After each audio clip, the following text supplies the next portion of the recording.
আমন্ত্রণ জানাচ্ছি প্রিয় দর্শক, মানচিত্র নিয়মিত আয়োজন কথোপকথনে।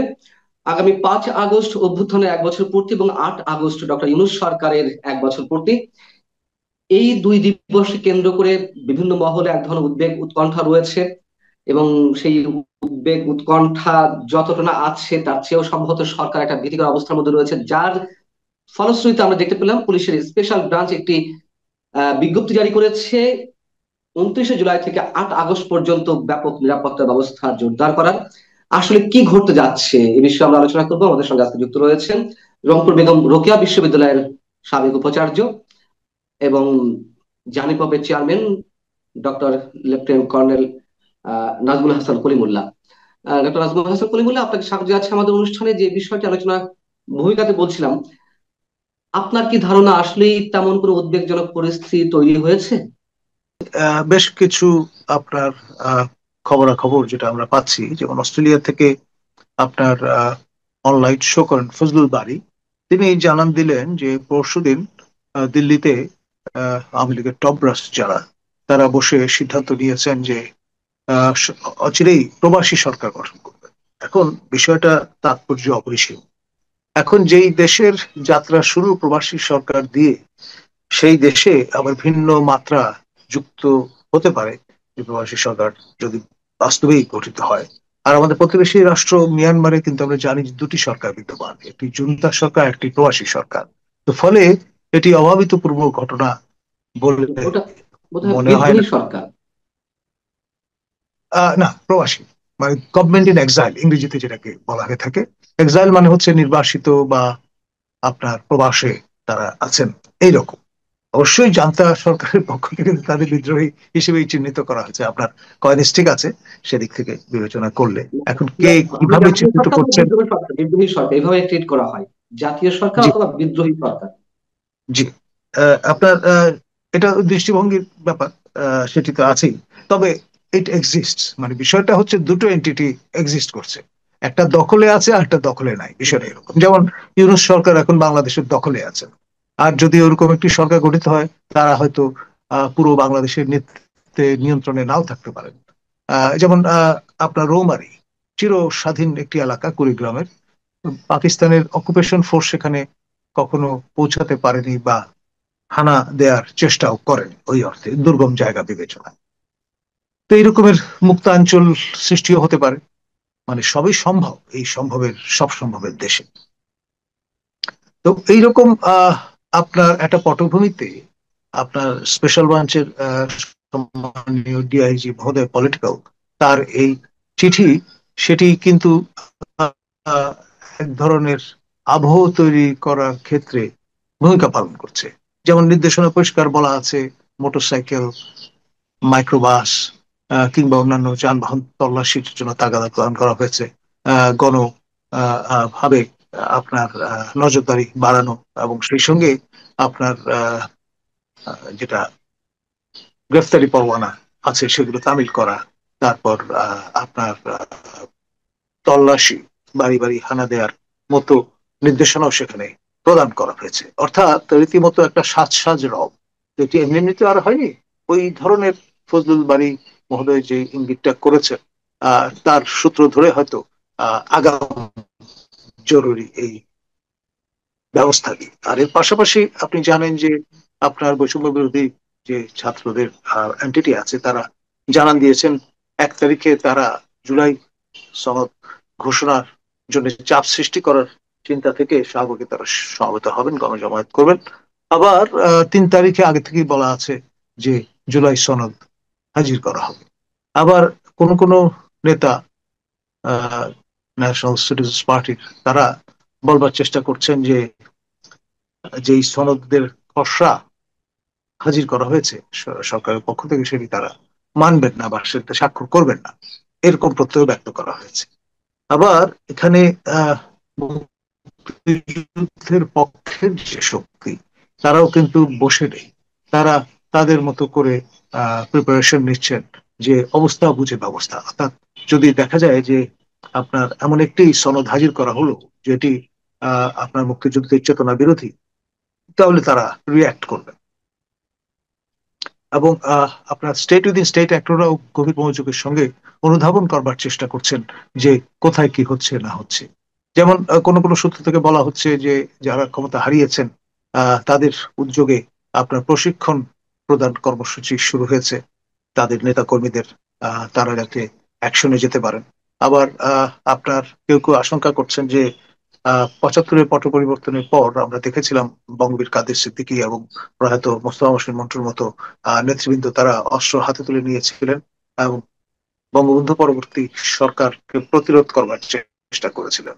সেরকমের একটা অ্যাটেম্পটও অনেকে আশঙ্কা করছেন। এই প্রক্রিয়া যদি শুরু হয়, ধরুন আহ যে প্রশিক্ষণ কর্মসূচির কথা শোনা যাচ্ছে, সেখানে কিভাবে হিট অ্যান্ড রান অ্যাপ্রোচে গেরিলা যুদ্ধ কায়দায় আপনার প্রতিষ্ঠিত সরকারকে বিরক্ত করা যায়, সেই রকমের প্রশিক্ষণ আদিও নাকি প্রদান করা হচ্ছে। তো সব মিলিয়ে যে টানা প্রায় 11 মাসের বেশি সময় আহ ইউনুস আহ শাহী যে হুকুমত জারি করেছিলেন, for the first time seriously সেটি চ্যালেঞ্জের সম্মুখীন হতে চলেছে। এবং সেটা যদি হয় তাহলে ডিজুরও একটা আপনার পরিস্থিতি, যেটি সরকারের অনুকূল নয় সেরকম পরিস্থিতি তৈরি হয়ে যেতে পারে। এবং সেখানে আন্তর্জাতিক সম্প্রদায়ের পক্ষ থেকে নানামুখী আপনার অ্যালাইনমেন্টের কথাও শোনা যাচ্ছে। যেমন রাশিয়ান দের সঙ্গে আপনার আমাদের দুই প্রতিবেশী চীন এবং ভারতের ঘনিষ্ঠ সম্পর্ক আছে, বাইল্যাট্রাল, ওয়ান টু ওয়ান। এবং সেই কারণে তারা এই দুই রাশিয়ার বন্ধু দেশের যে ডিফারেন্স অফ ওপিনিয়ন আছে বিভিন্ন ইস্যুতে বা সীমান্ত নিয়ে যে বিরোধ আছে, সেগুলো স্যাটাসাইড করে বাংলাদেশ বিষয়টি মাথায় রেখে, যেহেতু এটা তাদের ব্যাকইয়ার্ড উভয়েরই, ভারত এবং চীনের, এখানে যাতে সাত সমুদ্র তেরো নদীর ওই পার থেকে এসে কেউ ছড়ি ঘোরাতে না পারে, সে ব্যাপারে একটা আন্ডারস্ট্যান্ডিং এর কথা শোনা যাচ্ছে। সম্প্রতি ভারতের অন্যতম গুহ্য পুরুষ আপনার অজিত দোভাল, তিনি তার চাইনিজ কাউন্টার পার্টের সঙ্গে বৈঠক করেছেন মূলত ক্রেমলিনের ইনিশিয়েটিভেই। এবং এর ফলে আপনার সেটা কি বাংলাদেশকে কেন্দ্র করে সেটা কি বাংলাদেশকে কেন্দ্র করে অজিত দোভাল যে তার কাউন্টার পার্ট ডেফিনেটলি চীনের ইন কাউন্টার পার্ট জেনারেল, তাদের তাদের যে ইন জেনারেল বাইল্যাটারাল রিলেশন, এবং সঙ্গে বাংলাদেশ প্রসঙ্গ তো অবশ্যই আসবে, কারণ চীনের একটা বড় বাজার বাংলাদেশ, বিভিন্ন বিবেচনায় অস্ত্র কেনাকাটা থেকে শুরু করে অন্যান্য ইস্যুগুলো তো আছেই। আর ভারতের জন্য তো এটা নিকটতম প্রতিবেশী দেশ, এবং সকল অর্থেই বাংলাদেশ ভারতের সম্পর্ক ঐতিহাসিক ভিত্তির উপর দাঁড়ানো। এবং আপনার সরকার ভারত সমর্থক বা ভারত বিরোধী যে রকমই হন না কেন, সেই ধরনের যে প্রকৃতির সরকারি ক্ষমতায় থাকুক না কেন বাংলাদেশে, তাদের শিখতে হয় হাউ টু কোপ with India, how to live with India. এটাই হচ্ছে reality। আমার প্রশ্ন হচ্ছে যে প্রবাসী সরকার গঠন করা নিয়ে একটা গুঞ্জন অনেক আগে থেকেই শোনা যাচ্ছে, কিন্তু কেন প্রবাসী সরকার গঠন করা হবে? বাংলাদেশ কি এই মুহূর্তে পুরোপুরি যুদ্ধরত অবস্থায় আছে? দেখুন, এটার নতুন ফেজ, আমি তো বললাম প্রথমে they were on the run, তারপরে রিগ্রুপড হয়েছে। রিগ্রুপড হওয়ার পরে আপনার 5 আগস্ট 2024 যে অবস্থায় তারা ছিলেন, একেবারে ডিপ সুপে, ডিপ ক্রাইসিসে, সেই জায়গাটা কিন্তু অনেকটা কাটিয়ে উঠেছেন তারা। আর যে ব্যাপারটা সেটি হচ্ছে, জাতীয় আন্তর্জাতিক ভাবে যে সরকারটি বর্তমানে বাংলাদেশে ক্ষমতা অধিষ্ঠিত, তাদের নানান রকম ইমেজ সংকট দেখা দিয়েছে, তারা অবস্থাটা লেজে গোবরে করে ফেলেছেন। জনগণের যে গগনচুম্বী প্রত্যাশা, সেটা অনেকটা ড্যাশড। তো এই ডিসঅ্যাটিসফ্যাকশনটা কাজে লাগিয়ে তারা তাদের মতো করে ডিভিডেন্ড নেওয়ার চেষ্টা করবেন, এটাই তো স্বাভাবিক। আর ক্ষমতা তো চিরস্থায়ী নয়, এটা একটা ইন্টারিম, সেকেন্ড ইন্টারিম গভর্নমেন্ট। তো ফলে এটাও তার স্যাচুরেশন পয়েন্টে প্রায় পৌঁছে গেছে বলা যায়। কিন্তু 16ই জুলাই গোপালগঞ্জে যে রণক্ষেত্র সৃষ্টি হলো, সেইখানে আমরা দেখেছি আওয়ামী লীগ যথেষ্ট নেতাকর্মী তারা তাদের অবস্থান জানান দিতে পেরেছিল, কিন্তু সারা দেশে অবস্থাটা কি তেমন? আমি যদি একটা এক্সাম্পল দিই, 16 তারিখে পরে সম্ভবত 18 তারিখে একটা হরতাল ডাকলো আওয়ামী লীগ। আমরা কিন্তু সেই হরতালের কোনো কর্মসূচি বা দৃশ্যমান কোনো অ্যাক্টিভিটিস তাদের দেখলাম না। তাহলে আমরা কিভাবে আশা করতে পারি যে তারা প্রশিক্ষণ নিচ্ছে, গেরিলা আক্রমণ করবে? এই ধরনের ঘটনা কি তাহলে গুজব আকারেই ছড়াচ্ছে, নাকি বাস্তব ভিত্তি কিছু আছে যা আমরা বিগত দিনে দেখছি আওয়ামী লীগের অ্যাক্টিভিটিস অন্তত রাজপথে? দেখুন, এই যে সাহস করে হরতাল আহ্বান করা, এটাও কিন্তু একটা সিগনিফিকেন্ট ডেভেলপমেন্ট। আপনি এনফোর্স করুন বা না করুন, কিন্তু ডিজুরো সেন্সে আপনি কিন্তু জানান দিয়ে বসলেন যে আপনি মরে যাননি, আপনি আছেন। আপনার নেতাকর্মী সমর্থকরা নাই নাই করেও দেশ ছেড়ে চলে যাননি, তারা আছেন, তারা অবস্থান করেন। এটা একটা বিষয়। আরেকটি হচ্ছে পিকেটিং। তারা যদি এই সময় করতে চান, ন্যাচারালি হয়রানির সম্মুখীন হবেন, সফট টার্গেট হবেন। সেটি বুঝে শুনে নিয়েই তারা শুধু প্রচারণার মধ্যেই হয়তো নিজেদের সীমায়িত বা সীমাবদ্ধ রেখেছে। আর একবার যখন বিষয়টি চাউর হয়ে যায় যে তারা মরে যায়নি, তারা জীবিত আছে, তাহলে আপনার বিষয়টা আহ, একরকম দোতনা বহন করে। যেমন ধরুন, আজকে আমি সকালবেলা চ্যানেল 16 কানাডায়, ইসমাইল মহোদয়, তিনি সম্মানীয় অ্যাঙ্কর, তিনি শো করছিলেন। সেখানে অনেক দর্শক শ্রোতা আমাকে জিজ্ঞেস করছিলেন আহ, যে মঞ্জুর আলম পান্না মহোদয়কে দুদিন ধরে আমরা দেখছি না, ওনার কি শরীর খারাপ, না আপনার যে অভিযান পরিচালিত হচ্ছে সেখানে তাকে নাকাল করবার চেষ্টা চেষ্টা হচ্ছে ইত্যাদি। তা আমি অবাক হইনি, কারণ একেবারে সম্মুখ সারির যে কণ্ঠ যোদ্ধা যে কজন বাংলাদেশে এখন আছেন, অগ্র সেনাপতির ভূমিকা পালন করছেন, তার মধ্যে আপনি অন্যতম। তো ন্যাচারালি আপনাকে নিয়ে শুধু জাতীয় গণ্ডিতেও যে আলোচনা হচ্ছে আছে, আপনি ম্যাটার করেন, সেটা কিন্তু আমি নিজে আজকে অনুভব করলাম। আমার হ্যাটস অফ টু ইউ। আপনি এত আহ, একটা নাজুক পরিস্থিতির মধ্যে আপনি যে আপনার আহ, কণ্ঠস্বর উচ্চকিত রেখেছেন, সেই জন্যই। এবং আজকে এই অনুষ্ঠানের মধ্য দিয়ে ডেফিনেটলি সবাই অবগত হবেন, জানবেন যে না, you are fine, okay, live and kicking একটা পজিশনে আছে। ধন্যবাদ। না, অবশ্যই নানান ধরনের হুমকির মধ্যে রয়েছি। তবে আসলে একটু অসুস্থ ছিলাম বিধায় দর্শকের সামনে বা আপনাদের সামনে আসতে পারিনি। তো যারা নিশ্চয়ই উদ্বেগের মধ্যে ছিলেন তাদের প্রতি আমার শ্রদ্ধ সালাম। আমার যেটি প্রশ্ন, অধ্যাপক কলিমুল্লাহ, সেটি হচ্ছে যে আহ, এই যে যে একটি ঘোষণা, আমরা কি এমনটা ধরে নেওয়ার কোনো অবকাশ আছে কিনা যে আওয়ামী লীগের আসলেই তেমন কোনো ধরনের উদ্যোগ নেই, কিন্তু মাঝখান থেকে এই যে অভিযান চলবে, ধরপাকড় চলবে, তার মাঝখান থেকে নিরীহ অনেক মানুষ, আহ, তাদেরকে নাজেহাল পূর্ণ অবস্থায় পড়তে হবে, তারও তো একটু সম্ভাবনা থাকে নিশ্চয়ই। দেখুন, আমি তো বললাম 1 বছর আগের পরিস্থিতি আর বর্তমান পরিস্থিতি একরকম নয়। আপনি আইন করে হয়তো আওয়ামী লীগের অঙ্গ সংগঠন ছাত্রলীগকে নিষিদ্ধ করেছেন, তারপরে প্যারেন্ট যে অর্গানাইজেশন আওয়ামী লীগের কার্যক্রমের উপর নিষেধাজ্ঞা জারি করেছেন, কিন্তু বাস্তব আর আইন দুটো ভিন্ন জিনিস।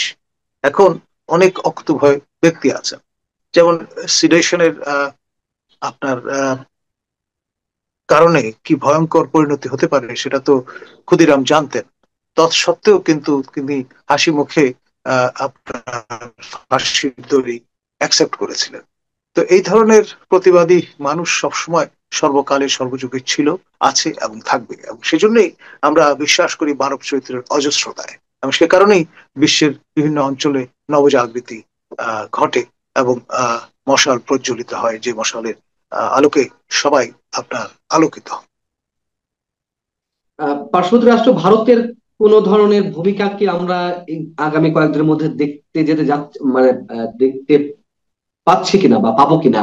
তার কারণ সাধারণ মানুষের একটা পারসেপশন এরকম তো দাঁড়িয়ে আছে, যখন আওয়ামী লীগ নেত্রী শেখ হাসিনা তিনি ভারতে অবস্থান করছেন, আওয়ামী লীগ অনেক সিনিয়র নেতারাও ভারতে অবস্থান করছেন, এবং অনেকেরই ধারণা যে আওয়ামী লীগের জন্য ভারত অনেক কিছুই করছে, করবে, এবং সে তেমন একটি প্রক্রিয়ার মধ্যে আছে। এমন কোন তথ্য কি আপনার কাছে আছে যে আসলে তারা দৃশ্যমান কিছু করতে যাচ্ছে? দেখুন, সীমান্তে যে লেনদেনের ব্যাপারটা, এটা একটা ব্যারোমিটার হতে পারে। অনেকগুলো পরিবার তারা নির্ভরশীল এই আমদানি রপ্তানি, এই ধরনের অফিসিয়াল যে চ্যানেল, তার জি। ওপর। তো সেখানেও কিন্তু ভীষণ রকমের মন্দা দেখা দিয়েছে, কার্যক্রম প্রায় স্থবির বলা চলে। তো এটা একটা ইন্ডিকেটর যে ভারতীয়রা ক্রমে ক্রমে তাদের যেই অবস্থানটা সেটা টাইটেন করছে। এবং আপনি তো জানেন অনেকগুলো এমবার্গো ইতিমধ্যে তারা দিয়েছেন। আর আমাদের এখান থেকে প্রফেসর ইউনুসের স্পেন্সার যারা, তারা তারাস্বরে নানান কিছু বলবার চেষ্টা করেছিলেন বিগত শেখ হাসিনা। আপনার যে এখানে আহ, অনেকগুলো গোপন চুক্তি স্বাক্ষরিত হয়েছে, সেগুলো আপনার ফোরফ্রন্টে নিয়ে আসবার চেষ্টা করেছেন, কিন্তু আজ পর্যন্ত আমার জানা মতে এই সরকারের পক্ষ থেকে কোনো চুক্তি বাতিলের কোনো ঘোষণা দেওয়া হয়েছে বলে আমার জানা নেই। এক, দ্বিতীয়ত আপনার যেমন আদানির সঙ্গে যে আমাদের লেনদেনের সম্পর্ক বিদ্যুৎ বা এনার্জি সেক্টরে, আহ আদানির সকল দেনা পাওনা কিন্তু আমরা মিটিয়ে দিয়েছি।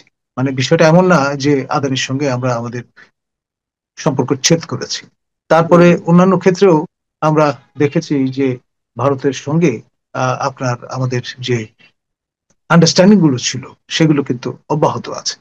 তো ফলে এমন একটি দেশ ভারত, চারদিকে যেহেতু তার অবস্থা, আমরা এখানে যত রকম বই মনোভাব আমাদের অন্তরে থাকুক না কেন, বগলে ইট থাকুক না কেন, কিন্তু মুখে কিন্তু শেখ ফরিদ বলে যেতেই হচ্ছে এবং হবে। এটাই রিয়ালিটি। আরো একটা গুঞ্জন ছড়িয়ে পড়েছে, নানান ধরনের গণমাধ্যমেও আসছে, আমাদের দেশে গণমাধ্যমে, যে ভারত এখন আর শেখ হাসিনাকে রাখতে চায় না। যদি এরকম খবর মাঝে মাঝে বের হয়, আবার নতুন করে এই টপিকটা বেশ আলোচনা ফেলছে, যে শেখ হাসিনাকে পারলে অন্য কোথাও পাঠিয়ে দেয় ভারত, এবং বর্তমান অন্তর্বর্তী সরকারের সাথে সম্পর্ক এগিয়ে নিয়ে যাওয়ার জন্য তারা আর শেখ হাসিনা দিকে ফিরে চাইছে না। এ বিষয়ে আপনার কোনো মন্তব্য? দেখুন, এটা আমাদের ওই লেসপেন্সার যারা সরকারের তাদের প্রচারণার অংশ, বই অন্য কিছু নয়। যেই প্রচারণাটা সম্প্রতি নতুন মাত্রা যোগ করেছে, যেটা আমাদের কানে এসছে, সেটি হচ্ছে যে অচিরেই হয়তো আপনার একটি এমার্জেন্সি গভর্নমেন্ট বর্তমান রেজিমকে রিপ্লেস করবে, এবং সেই রেজিমটি হবে নিউট্রাল রেজিম, এখনকার মতো হস্টাইল টু আওয়ামী লীগ বা শেখ হাসিনা প্রতি নয়। এবং সেরকম পরিস্থিতিতে দেখা যাবে যে হয়তো শেখ হাসিনা ভারত থেকে বাংলাদেশে আগমন করবেন, এবং তার যে আপনার মূল শেকড় সেই গোপালগঞ্জে থিত হবেন, এবং সেখান থেকে তিনি ট্রায়াল ফেস করবেন উইথ ডিগনিটি অ্যান্ড অনার। আপনার it's a long run process, হয়তো যতদিন আপনার এই মামলা মোকদ্দমাগুলো যেগুলো রুজু হয়েছে সেগুলো এক্সস্ট করতে সময় লাগবে। আপনি খেয়াল করে দেখেন আমাদের দেশনেত্রী মাননীয় সাবেক প্রধানমন্ত্রী খালেদা জিয়া, তিনি কিন্তু তার সমস্ত এই যে অভিযোগগুলো ছিল, যে মামলাগুলো দায়ের করা হয়েছিল, ফেস করেছেন, এবং আপনার অলমোস্ট এক্সস্টেড বলতে পারেন শারীরিকভাবে, কিন্তু মানসিকভাবে তিনি ছিলেন একেবারে দৃঢ় চেতা, দৃঢ় মন। এবং সে কারণে সে শব্দেই এই যে তকমাটি তার আছে যে তিনি আপসীন নেত্রী, সেটা কিন্তু শেষ অব্দি এখন পর্যন্ত অটুট আছে।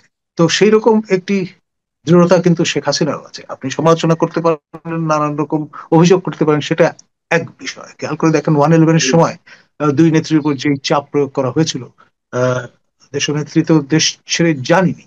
আর জননেত্রী তিনি কিন্তু সকল ভ্রুকুটি, সকল প্রতিবন্ধকতা উপেক্ষা করে তিনি বাংলাদেশে ফিরে এসেছিলেন ইংল্যান্ড থেকে, এবং আপনার তিনি ফেস করেছিলেন, যা ফেস করাটা সবাই কিন্তু ভেবেছিলেন, কিন্তু অবাক হয়েছিলেন যে কেন ফেস করছেন।